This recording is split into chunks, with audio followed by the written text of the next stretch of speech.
Well, howdy folks, it's Meandering Mike in the Man Cave of Madness in the garage. It's just before midnight. We are trying to do organization. My real task is I'm trying to find somewhere I think might be in here is my copy of Korsun Pocket, the original. I want to compare it against the latest version, Korsun Pocket 2, compare the maps and other stuff. I don't know if you remember, this was all filled up at least to 2 or 3 level high of totes and or boxes, and so I've cleared out a fair bunch here. I'm trying to dig through the piles. I know it's not in these 3 here, but it could be somewhere down there. Not in that one, but somewhere in there. I've got some various organizational things done. Move some things around, put some crazy games that aren't that valuable. Xeno games. I think there's, I can't remember. Some weird off publisher that like to copy Access and Ally stuff. Otherwise, on those bottom shelves, I like to have them in the plastic. It's not exactly plastic, it's that ripstop kind of heavy nylon. But I did manage to get more Avalon Hill games figured out. Yeah, I've got multiple copies of some of these where I knew I had something that was missing pieces, and I got another old one, or sometimes I got them in a bundle. I do have, 2 copies. This one is really beat to death. I have multiple copies of Bulge. If we look, yeah, this is the totes that have been emptied, and I've already folded up and collapsed and got rid of the inserts. Maybe 2 dozen of these. There's like another dozen here. There's another dozen on the other side over there. But here's more Avalon Hill Flats. Some of these are Battle Line. There's another Battle of Bulge, different edition.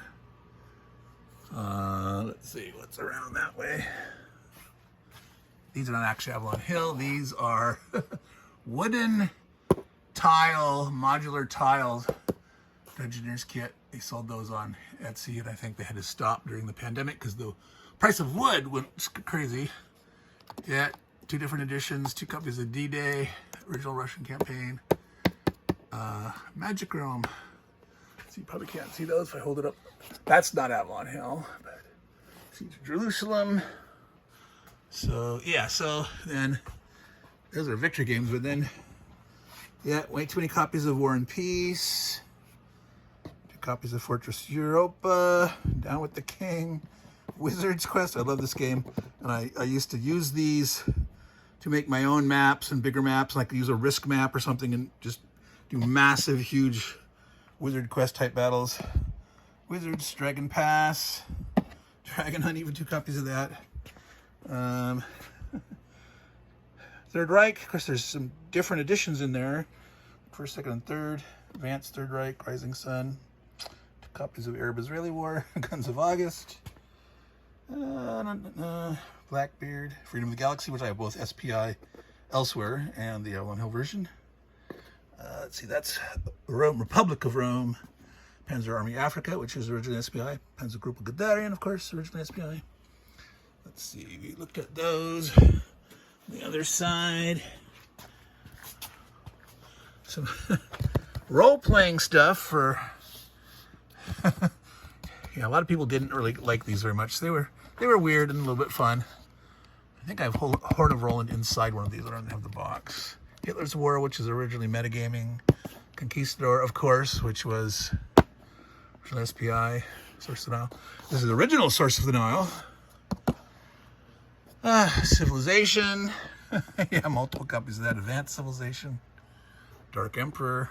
This is a really weird Greg Kostikian game on a volcanic flooded planet so that the water filled up like these craters and this weird like lake ocean stuff. That of course is the Avalanche Press version of John Prodos's Third Reich. IDF, MBT, France 1940, which of course was originally SPI. Panzer Leader, Panzer Blitz, Freddy the Great, which was originally SPI, Geronimo, Starship Troopers, that's Merchant of Venus, Titan, which was originally, I can't remember what the name of it was, but it had that great David Trampier art. Stellar Conquest, which was originally metagaming. Let's see if I can hold this here off in this funny angle. Amoeba Wars, Air Assault on Crete, Luftwaffe, Outdoor Survival, Tough and Toughabet. Those are alphabet and math games. Bitter Woods, Samurai. That was originally Battle Line, I think. Stock Market Game. I don't even know what that one is. Oh, Enemy in Sight. Sorry about that. Weird movement and weird focus. Kingmaker, Diplomacy, Origins of World War II, and Guerrilla.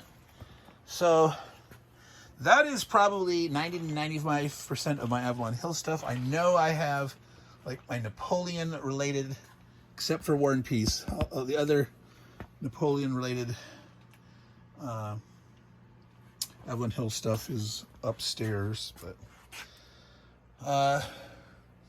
so that's probably pretty much all I'm going to show you for now for what I've done for, there's some precarious stacking here. This is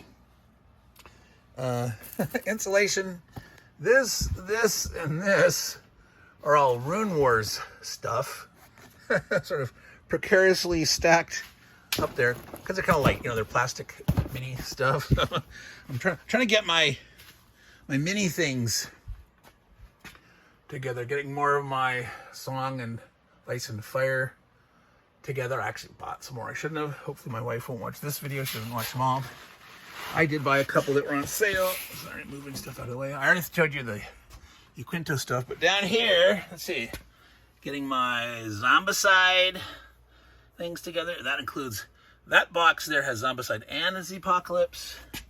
Zombicide goes to about here, and then back into that corner is the Apocalypse, including a whole bunch of the Horde in the box, a bunch, tons and tons of extra zombies, and the fortification walls from Zepocalypse, all sorts of really cool, barriers and stuff, tire barriers and chains and bricks and sandbags and things like that. So I think that'll be it for now in terms of organization. I can remember the stuff that I got together lately. So, but like I said, my main goal right now that's driving me crazy is to find Korsun Pocket. That's not really an important party, but it is to my brain. But what I'm really trying to do is get enough, if I can get these organized, get all these out of here, including their side, start working in from the garage to make enough space to assemble more racks like this, these wire racks, but on wheels, so then I can start to, I've mentioned this before, I can sort of roll them back and forth and have, like 4 or 5 of them in the space of 3 or 4, because you just keep one aisle between them by rolling them back and forth. So that's my goal. I need to do that to get the rest of the stuff organized and put away, and more comics are coming. See, there's some there. These are ones that I've had here for a long time. And there's like the 29 there, and I just moved the 32. I think some of you saw that video. I actually was filming from the storage unit. Those are in the garage of the main house. I can't leave them there for long, or the life will get a little ornery, but we're working on it. See, there's not much room here between the front garage door and various stuff like this is where the weight bench is. And there's the pull-up tower that I'm just going to use to hang a heavy bag off of. And there's just a pile of boxes, semi-full boxes, empty boxes, and all these totes and stuff there. So we will make progress. So that's it. It's almost 10 minutes. I'm sure you're all bored and stuff. By the way, you're moving a lot of stuff. Get a really good handcart truck. This thing has great tires, and it's got one of those extra large toe plates. And this is the cart with the nice wheels, and that yeah, this is I don't like carts that are too big. This one has a handle that can fold up and down. It's not too large, much more maneuverable, all that stuff. So anyway, that's like a Meandering Mike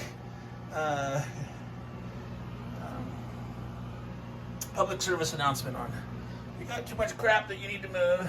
Pardon my French, but make sure you get good tools and things. And you call that a tool. It is in one sense, but not another. It's not a hand tool, obviously, but anyway, it's something that helps you move. So that's it for now, folks. Gonna sign off. You can look over across the great mess. Take care and ciao.